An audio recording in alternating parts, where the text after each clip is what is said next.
बहुत स्वागत है आपका। आप देख रहे हैं कहानी कुर्सी की। मैं हूं सौरभ, आपके साथ हमारे मेहमान हर्षवर्धन त्रिपाठी जी, विजय त्रिवेदी जी, प्रोफेसर संगीत रागी जी और समीर चौगांवकर साहब स्टूडियो में हमारे साथ हैं। कल हमने आपको खबर बताई थी कि अमेरिका ने दबाव बनाने के लिए रूस के ऊपर कि वो यूक्रेन का युद्ध रोके, उसकी दो बहुत बड़ी तेल कंपनियों के ऊपर प्रतिबंध लगा दिया और भारत इन्हीं दो तेल कंपनियों से तेल खरीदता भी। इसका परिणाम ये हुआ कि दुनिया भर में कच्चे तेल का दाम 5% बढ़ गया है। हमारे लिए प्रॉब्लमेटिक है क्योंकि हम रोजाना 17 लाख बैरल तेल जो है वो खरीदते हैं रूस से। हमारा 60% रूसी तेल का आयात इन्हीं दो कंपनियों से होता था जिन पर प्रतिबंध लगा दिया है, और भारत कोई प्रतिबंधित तेल नहीं खरीदता। इससे पहले जहां भी प्रतिबंध लगाया, वेनेजुएला पे लगाया, ईरान पे लगाया, हमने उनसे तेल लेना बंद कर दिया। अब ये कंपनियां कितनी बड़ी हैं? दुनिया भर में क्रूड ऑयल प्रोडक्शन में इनका 5% का हिस्सा है। इन दो कंपनियों का बहुत बड़ा स्टेक है इनके पास, और इन पर बैन लगाकर ट्रंप को यह लगता है कि वो कुछ दबाव में ला सकते हैं। अब सवाल यह है कि भारत इससे कितना प्रभावित होगा। कल से आप देख रहे होंगे कि ऐसा रिलायंस की तरफ से स्टेटमेंट्स आ रहे हैं कि हम इंडियन गवर्नमेंट की डायरेक्शंस के हिसाब से कैलिब्रेट कर रहे हैं कि हम कैसे, ये शब्द उन्होंने इस्तेमाल किया कि कितना तेल खरीदा जाएगा अब इन कंपनियों से। जो हमारी सरकारी रिफाइनरी कंपनियां हैं उनको भी अब कुछ सोचना पड़ेगा। भारत सरकार का कहना यह है कि मान लें हमें रूसी तेल नहीं भी मिलता तो दुनिया भर में और बहुत से वेंडर्स हैं, बहुत से देश हैं जिनसे हम लोग तेल, प्रॉब्लम ये नहीं है कि हमको तेल नहीं मिलेगा, तेल तो मिलेगा ही कहीं ना कहीं से, लेकिन जिस डिस्काउंट पे आपको मिल रहा था वो नहीं मिलेगा, पॉइंट नंबर 1। और दूसरा कि अब आप रशिया के साथ जो खड़े थे, अब वो ऐसा, आप दोनों देशों के रिश्तों में ये बात आएगी कि आपने ट्रंप के प्रतिबंध के बाद रूस का साथ कहीं ना कहीं छोड़ दिया, या उतनी मजबूती से हम लोग नहीं खड़े हुए हैं। लेकिन क्या इससे पुतिन को फर्क पड़ता है, इसका भी कुछ डेटा मैं आपको दूंगा। लेकिन ये पहले इंडिया के हवाले से, कल क्योंकि त्रिपाठी जी काफी सारा डेटा दे रहे थे, तो अब तो ऐसा लग रहा है ना कि भारत को सोचना पड़ रहा है दोबारा रूस से तेल खरीदने। क्योंकि अगर सैंक्शन अमेरिका लगा देगा, यूरोपीय यूनियन लगा देगा, तो उसके कई उससे जुड़ी चीजें होती हैं। बैंक गारंटी नहीं देगा, पेमेंट सेटलमेंट नहीं होगा, कहीं से कहीं जा रहे हैं तो कई तरह के रिस्ट्रिक्शन होंगे, उसकी वजह से इस पर निश्चित तौर पर असर पड़ेगा। रिलायंस ने पहले से कह दिया अब सरकारी कंपनियों को भी उसको घटाना ही पड़ेगा। लेकिन कुछ चीजें जो लोगों को, भारत के लोगों को ध्यान में रहनी चाहिए। हमने ये तेल खरीदना ही जो शुरू किया है वो 2022 के बाद खरीदना शुरू किया है। 0.2% हम खरीदते थे, हम 40% तक पहुंच गए। यानी हमें जब सस्ता तेल मिला तो हमने उठा लिया। अब जब 5% इसकी प्राइसेज अप हो गई, हमारी कंपनियों के दो हिस्से हैं। एक हिस्सा है जो पूरा का पूरा लेकर आता है और हमारे देश के लोगों को दे रहा है। हमारे यहां तेल बहुत कम नहीं हुआ, सरकारी खजाने में जो कैपिटल एक्सपेंडिचर है उसमें उसका उपयोग हुआ। लेकिन रिलायंस है, नायरा है, ये कंपनियां अपना बड़ा हिस्सा सीधे खरीदकर प्रॉफिट कमाती थी, एक्सपोर्ट करती थी, यानी वो वाले हिस्से में ज्यादा बड़ी कटौती होगी। अब सवाल यह है कि क्या जो कीमतें बढ़ेंगी उससे हमारे ऊपर कोई असर पड़ेगा? मुझे नहीं लगता कि अभी सरकार तुरंत कीमतें अगर बढ़ेंगी भी तो उसका कोई भी, जिसको रिटेल की तरफ नहीं वो ट्रांसफर करेगी। तो ओवरऑल अभी कोई ऐसी पिक्चर नहीं जिस पर हम कोई वरीइंग कोई पिक्चर नहीं आती। लेकिन भारत के लिए चिंता की बात है, क्योंकि अगर हम 40% सीधे रशिया से ऑयल खरीदना कम कर देंगे तो हमें ऑल्टरनेटिव मार्केट खोजने पड़ेंगे जहां ज्यादा महंगी कीमत पर मिलेगा। दूसरा, इस तरह से जब जाएगा तो हमारे ऊपर वो दबाव सिर्फ ये नहीं होगा, हमारे ऊपर दबाव होगा जो अमेरिका दूसरी शर्तें लागू करने की कोशिश कर रहा है, थोपने की कोशिश कर रहा है, उसको भी दबाने की कोशिश करेगा। लेकिन इसकी बिटवीन द लाइन्स अगर पढ़ें, भारत ट्रंप के सामने झुकने को तैयार नहीं है, इसीलिए ट्रंप को यह सब करना पड़ रहा है। हाँ भाई, हम अगर पीछे हट जाते तो उसको बार-बार ये कहना पड़ेगा, क्योंकि हम जहां खड़े हैं अगर हम मान लेते तो वो क्यों करता। और चूंकि उनकी कंपनियों पर सैंक्शन लगाया है तो इसके आगे का क्या होगा? क्या यूरोपीय यूनियन के लोग जो वहां से गैस लेते हैं, जो दूसरी चीजें करते हैं, वो लेना बंद कर देंगे? ये भी एक बड़ा सवाल है। और क्या अमेरिका जो वर्ल्ड का जो ऑयल मार्केट है इतना वोलेटाइल हो जाएगा तो उसको मैनेज कर पाएगा? ये भी एक बड़ा सवाल है, उससे जुड़े हुए सवाल। अच्छा, जो ट्रंप है इनसे सवाल हुआ कि आपको लगता है कि ये जो आपने कदम उठाया, कंपनियों पर बैन लगाया, इससे कुछ असर होगा? तो वो खुद ही कह रहे हैं कि मुझे नहीं लगता कि असर होगा, मतलब पुतिन पर इससे कोई प्रभाव पड़ेगा मुझे नहीं लगता, लेकिन हमें कुछ तो करना है ना, कहीं से तो उनके ऊपर प्रेशर क्रिएट करना है। और रूस के जो राष्ट्रपति हैं वो अमेरिका को खुलकर चेतावनी दे रहे हैं। पुतिन ने कहा है कि अगर आपने लंबी दूरी की मिसाइलें दी तो फिर हमारा जवाब बड़ा विध्वंसकारी होगा। एक्चुअली पुतिन का यह बयान तब आया है जब चर्चा ये होने लगी कि अमेरिका यूक्रेन को टमाहॉक क्रूज मिसाइल्स दे सकता है। लेकिन पहले आपको मैं ट्रंप की बात सुनाता हूं, बड़ा मजेदार है। Why do you believe, Mr. President, that the sanctions that you're announcing today will push Putin to the... I don't know that they will. I think that they'll certainly have an impact. They're massive sanctions. It's sanctions on oil. The two biggest oil companies, among the biggest in the world, but they're Russian. They do a lot of oil. And hopefully it'll push, hopefully he'll become reasonable, and hopefully Zelensky will be reasonable too. You know, it takes two to tango. अब मैं sir रूसी economy का एक data अखबार में आज पढ़ रहा था। रूस का जो टोटल राजस्व आता है उसका 25% उसका तेल के व्यापार से आता है, ये बात ठीक है। और इन सब के बाद 21% वो रेवेन्यू डाउन हो गया है उसका, लेकिन बाकी 75% मैक्सिमम रेवेन्यू जो है सरकार का वो एक्सपोर्ट से नहीं है, वो टैक्स से है। जो भी उत्पादन रूस के अंदर हो रहा है उस पर जो वो टैक्स लगाते हैं, 60% 70% इकोनॉमी उनकी उससे चलती, इसीलिए उनको इससे परेशानी नहीं है कि आप मेरा एक्सपोर्ट पर अगर रोक लगा दोगे मैं बहुत ज़्यादा प्रभावित नहीं होऊंगा इससे। और ट्रंप खुद कहना है मालूम नहीं कितना असर पड़ेगा। वो अचानक एक दिन में कोई फ़र्क पड़ने वाला हो ऐसा नहीं है ना, लेकिन वो दबाव कैसे बनता है कि रूस पर का 21% कम हो गया, भारत को तेल की खरीद जो है रिकैलिब्रेट करना, जिसे आप कहते हैं अच्छे शब्दों में, भारत सरकार को वो करना नहीं, सरकार में मतलब वो जो प्राइवेट कंपनियां वो भी कर रही हैं। और प्राइवेट कंपनियों ने साफ समझा दिया कि बिजनेस इज बिजनेस, ये देश तब तक चलता है जब तक बिजनेस चलता है। इसलिए सबसे पहले प्राइवेट कंपनीज ने कहा कि हम रिकैलिब्रेट कर रहे हैं, नहीं तो उन पर प्रतिबंध लगा देंगे ये। हाँ, तो मतलब उसका मतलब देश से पहले बिजनेस है ना। आप साफ बात क्यों नहीं करते, देश से पहले बिजनेस है। ये तो अब भारत सरकार की पॉलिसी है सैंक्शन सामान नहीं लेना, तो प्राइवेट कंपनी भी नहीं लेगी। नहीं, आप किसी के साथ खड़े होते हैं या नहीं खड़े होते हैं, दो बातें होती है ना। लेकिन डिप्लोमेसी में आप कैसे कर रहे हैं, मैं इसको चैलेंज नहीं कर रहा, मैं उनको डिफाइन कर रहा हूँ। फाइन प्रिंट उसके क्या है कि रूस पर जो दबाव पड़ रहा है उसके साथ साथ जो उसके दोस्त कंट्रीज हैं जिसमें भारत भी शामिल है उस पर भी एक दबाव पड़ रहा है। मान लीजिए बैन कंट्रीज से हम नहीं ले रहे, फिर कहीं और से लेंगे, वो महंगा पड़ेगा, तो एक नए तरीके का दबाव भी तो भारत पर पड़ेगा और भारत के दबाव का भी हिस्सा कुछ रूस पर पड़ेगा। तो कुल मिलाकर एक कंपाउंडिंग इफेक्ट जो है वो उस पर पड़ने वाला है और वो धीरे धीरे इसी तरह से आप नस दबाना जिसे कहते हैं, वो नस दबाने का काम वहाँ पर चल रहा है। भारत कितना उसको फेस कर सकता है, कितना उसके साथ लड़ सकता है, वो सारी तैयारी चल रही है। प्रधानमंत्री बार बार इस बात पर कह रहे हैं कि भाई हम इसके आगे नहीं झुकने वाले हैं, लेकिन वो दबाव तो आपको दिखाई दे रहे हैं। मैंने परसों भी कहा था कि ये रिकैलिब्रेशन का काम, ये तो कल उन्होंने रिलायंस ने कहा है, लेकिन शायद मैंने आपको उस दिन बताया था कि सरकार की तरफ से मेरे को जानकारी मिली कि वो रिकैलिब्रेशन पर तैयार हो गए हैं। तो रिकैलिब्रेशन का मतलब है कि सरकार प्रतिबंध लगाने से पहले ही तैयार हो गई थी कि इसको कम किया जाए। अब वो देश के लिए कितना फायदेमंद है, नुकसान है, ये तो सरकार में बड़े लोग जो है वो बैठकर देखते हैं कि किस तरह से किया हमारे लिए सर बड़ी प्रॉब्लम क्या है कि रूस का साथ छूटेगा या मतलब हम उसको थोड़ा पीछे हटेंगे और या हमको महंगा तेल मिलेगा। देखिए, चीन ने एक बात कही है कि जो रूस पर प्रतिबंध लगाया गया है वो अंतर्राष्ट्रीय नियमों के खिलाफ है और चीन ने एक ढंग से संकेत दिया है कि वो रूस के साथ खड़ा है। अब ऐसी स्थिति में यदि भारत इस स्टेज पर यदि रिकैलिब्रेशन के नाम पर यदि पीछे जाता है तो कहीं न कहीं मुझे ऐसा आशंका है कि भारत रूस संबंधों में थोड़ा बहुत, जिसे हम कह सकते हैं कि वो एक लगेगा कि हाँ एक क्राइसिस का टाइम है। और स्वाभाविक है कि यदि प्रतिबंध के बावजूद भी यदि भारत वहाँ से तेल आयात करना जारी रखता है तो फिर लड़ाई अमेरिका के साथ और ज़्यादा ठनेगी, टेक्नोलॉजी ट्रांसफ़र को लेकर के ठनेगी, अन्य क्षेत्रों में ठनेगी। इसकी कोई गारंटी नहीं है कि नाटो को जो बार बार ट्रंप कह रहे हैं कि आपको भी प्रतिबंध लगाना चाहिए और भारत के साथ जो टेरिफ वॉर है उसमें आप शामिल हो। ये टेरिफ वॉर एक ढंग से आप ये कहिए कि ये एक ढंग से भारत के खिलाफ युद्ध ही है, व्यापार युद्ध है। व्यापार युद्ध, पूरा वेस्टर्न कंट्री जो है वो भारत के साथ व्यापार इस पर सर आगे और बात करें। बेगूसराय में इस वक्त प्रधानमंत्री की एक सभा हो रही है, वो आपको दिखाते हैं।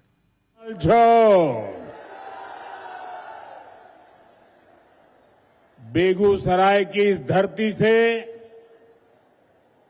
मैं राष्ट्र कवि रामधारी सिंह दिनकर जी को नमन करता हूं। मैं बिहार केसरी श्री कृष्ण सिंह, श्री बाबूजी को भी आदरपूर्वक प्रणाम करता हूं। साथियों, मेरा सौभाग्य है कि छठ महापर्व की इस शुभ बेला में आप सभी परिवारजनों के बीच आप सबके दर्शन करने का अवसर मिला है। मेरी कामना है कि छठी मैया का आशीर्वाद बिहार पर, हम सभी पर इसी तरह बना रहे।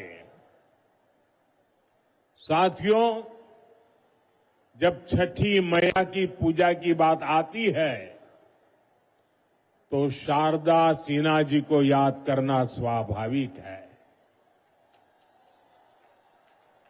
और शारदा जी तो बेगूसराय की बहू थी। हमारी सरकार को उन्हें पहले पद्म भूषण और इस वर्ष पद्म विभूषण से सम्मानित करने का अवसर मिला। शारदा सिन्हा जी अब हमारे बीच नहीं है, लेकिन उनके अमर गीत हमेशा गूंजते रहेंगे। मैं शारदा सिन्हा जी को विनम्र श्रद्धांजलि अर्पित करता हूं। साथियों, आज बेगूसराय की ये धरती एक नए उत्साह से भरी हुई है। यहां नौजवानों का जोश है, बहनों बेटियों का भरपूर आशीर्वाद है। ये सिर्फ जनसभा नहीं है, ये बिहार के सपनों का, नए संकल्पों का मेला है, मेला। और इस जनसभा का पूरे बिहार को संदेश है, फिर एक बार एनडीए सरकार, फिर एक बार, फिर एक बार, फिर एक बार, फिर एक बार सुशासन की सरकार। साथियों, आपने हमेशा मोदी पर भरोसा किया है, नीतीश जी पर आशीर्वाद बरसाया है। एनडीए के लिए आपका यही प्यार, आपका अटल विश्वास अब विकास को, विकास के नए दौर की तरफ ले जा रहा है। कोई कल्पना कर सकता है कि अभी दिवाली को गए 2 दिन हुए हैं और छठ मैया का बहुत बड़ा त्योहार कल शुरू हो रहा है, और इस बीच मैं लाखों माताओं बहनों को यहां देख रहा हूं। ये अपने आप में मेरे लिए तो एक बहुत बड़ा सुखद आश्चर्य है। मैं सोच नहीं सकता हूं कि बिहार हो, छठ मैया का पर्व कल हो, और आज हमें आशीर्वाद देने के लिए ये महिलाएं, माताएं, बहनें, बेटियां, जहां मेरी नजर जा रही है, माताएं, बहनें मैं देख रहा हूं। आप हमें आशीर्वाद देने आए हैं, ये हमारी बहुत बड़ी शक्ति है।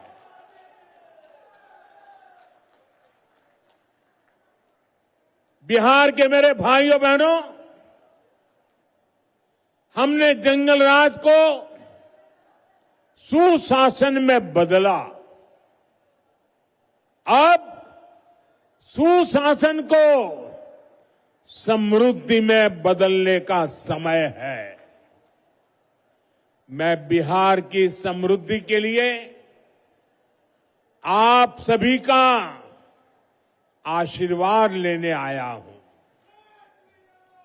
मैं बिहार के नौजवानों से विशेष आग्रह करने आया हूं।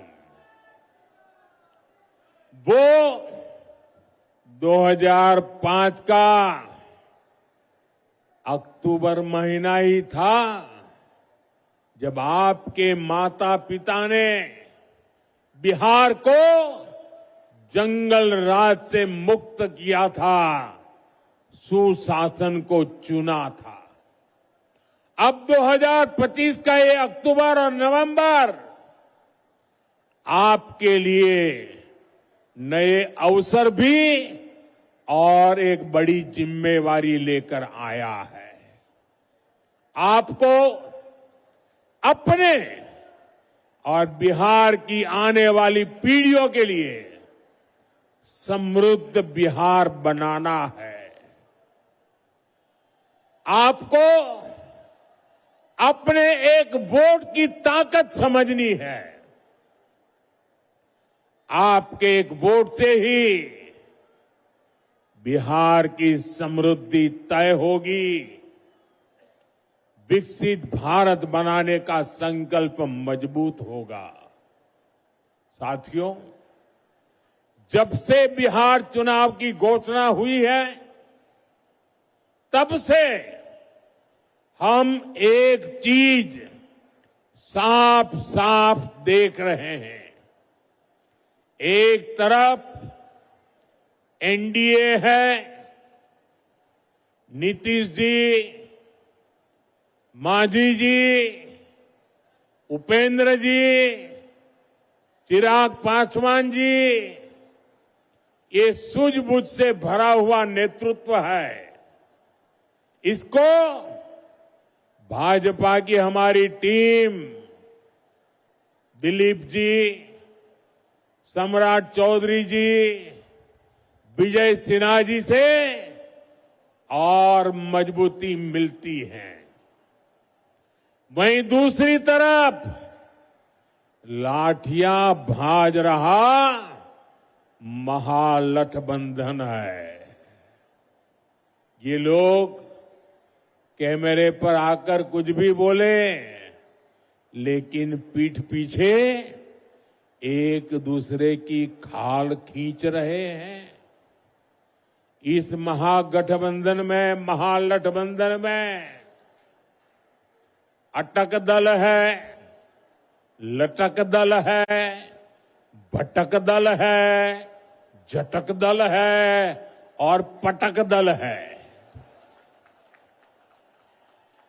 आरजेडी बीते 2 दशक में कोई चुनाव नहीं जीती, लेकिन अपने अहंकार में अटकी हुई है। इसी अहंकार में इन्होंने जेएमएम को झटक दिया। कांग्रेस 35 साल से बिहार में आरजेडी की पिछलग्गू बनी हुई है। इस बार आरजेडी ने उसको फिर पटक दिया। इन लोगों ने वीआईपी को भी भटका दिया। जो लेप के दल है उनको लटका दिया। साथियों, जब स्वार्थ हावी होता है, लूट खसूट ही लक्ष्य होता है, तो वही होता है जो आरजेडी कांग्रेस वाले कर रहे हैं। ये लोग पहले टिकट बेचते हैं, फिर घोटाले करते हैं।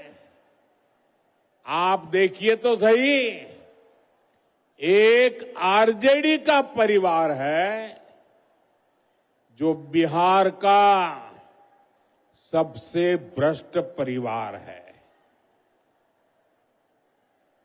और ज्यादातर लोग अदालत से जमानत पर निकल करके बाहर खड़े हैं। जमानत पर जीने के लिए मजबूर है। दूसरी तरफ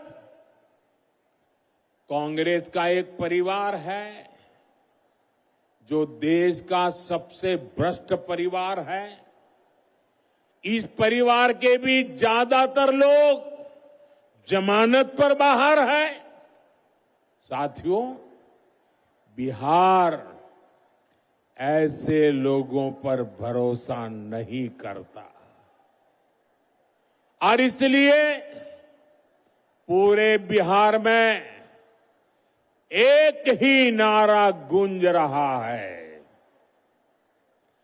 एक ही नारा गूंज रहा है, नई रफ्तार से चलेगा बिहार जब फिर आएगी एनडीए सरकार। साथियों,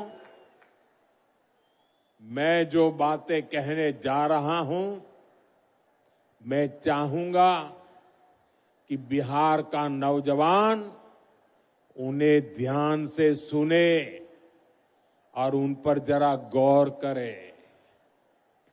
जंगल राज वालों ने सिर्फ अपने बेटे बेटियों का भविष्य बनाया, बिहार के नौजवानों का भविष्य तबाह कर दिया। और ये बात बेगूसराय का हर घर जानता है, हर कोई महसूस करता है। साथियों, हमारे श्री बाबू ने बेगूसराय को औद्योगिक केंद्र बनाने के लिए काम किया था। उनके प्रयास से यहां अनेक प्रकार के उद्योग आए। एक समय था जब ये क्षेत्र देश के प्रमुख औद्योगिक केंद्रों में से एक था। बरौनी में सायरन बजता था तो पूरा बिहार गर्व से भर जाता था।